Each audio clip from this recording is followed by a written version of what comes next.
চেষ্টা করেছে এই সরকারকে এই সময়ের রাজনীতিকে গণঅভ্যুত্থানের দিকে আনতে, কিন্তু নানা পক্ষ যারা ফ্যাসিবাদ বিরোধী আন্দোলনে আমাদের সাথে থাকলেও নতুন বন্দোবস্ত প্রতিষ্ঠার আন্দোলনে আমাদের সাথে নাই।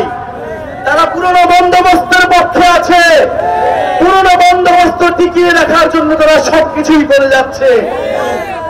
আমরা যে আজকে ঢাকায় দেখলাম চাঁদাবাজির বিরুদ্ধে আমরা কথা বলে যাচ্ছি, জনগণকে আজকে বলতে হচ্ছে, অভ্যুত্থানকারী ছাত্র নাগরিকদেরকে আজকে বলতে হচ্ছে, আপনাদেরকে আবারও প্রস্তুতি নিতে হবে, আবারও মাঠে নামতে হবে, বাংলাদেশের জনগণকে রক্ষা করতে হবে। শহীদরা এই দায়িত্ব আমাদেরকে দিয়ে গিয়েছে। বাংলাদেশের ব্যবসায়ীদেরকে বলবো, আগের আমলে আমরা দেখেছি গুটি কয়েক ব্যবসায়ী মাফিয়ায় পরিণত হয়েছিল, সেই মাফিয়াদেরকে এখনো আবার একটি রাজনৈতিক দল সমর্থন দিচ্ছে, প্রশ্রয় দিচ্ছে। ফলে আর অন্যদিকে আমাদের ক্ষুদ্র মাঝারি খেটে খাওয়া ব্যবসায়ীরা চাঁদাবাজদের তুলনায় তারাও বেহাল অবস্থায় রয়েছে। আমরা ব্যবসায়ীদেরকে রক্ষা করব, সব দেশপ্রেমিক ব্যবসায়ীদেরকে আমরা রক্ষা করব। বাংলাদেশের ব্যবসায়ী এবং অর্থনীতিকে চাঁদাবাজ এবং সন্ত্রাসের কবল থেকে আমরা রক্ষা করব। প্রিয় খুলনাবাসী, RICL TMX, যুগের পর যুগ স্থাপনা থাকে মজবুত। আমরা খুলনা এসেছি, আমরা জানি এই খুলনা একটি ঐতিহ্যের নগরী।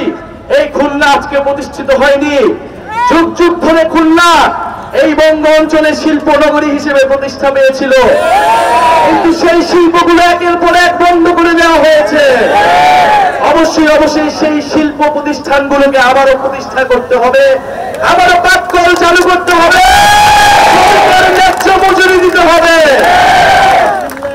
প্রিয় খুলনাবাসী, আমরা জানি শুধু বাংলাদেশ নয়, পুরো পৃথিবীর অনন্য নিদর্শন সুন্দরবন আমাদের এই খুলনা অঞ্চলে অবস্থিত।